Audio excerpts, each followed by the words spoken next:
1,98,000 Burmese cigarette উদ্ধার পেল দামছড়া থানার পুলিশ। সোমবার রাতে পুলিশের নাইট পেট্রোলিং চলাকালীন একটি গাড়িতে সন্দেহভাজন আটক করা হয়। পরে সেই গাড়িকে পুলিশ অভিযান চালিয়ে বিদেশি সিগারেট উদ্ধার করে। সিগারেট ও গাড়ি সহ আটক করে নিয়ে আসে পুলিশ থানায়।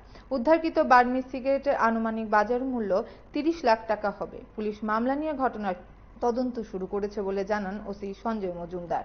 সংবাদ মাধ্যমকে প্রতিক্রিয়া দিতে গিয়ে ওসি সঞ্জয় মজুমদার গোটা বিষয়টি নিয়ে বিস্তারিতভাবে কি অভিমত ব্যক্ত করেছেন শুনুন।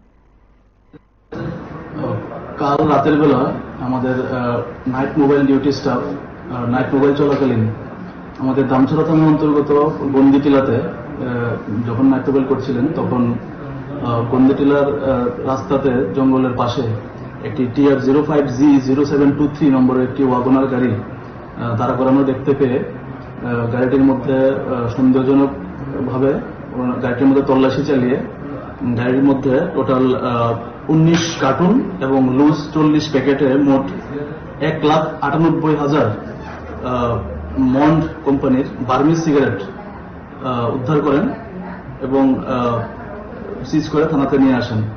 এই সিগারেটগুলির কালোবাজারি মূল্য প্রায় 30 লাখ টাকার মতো হবে।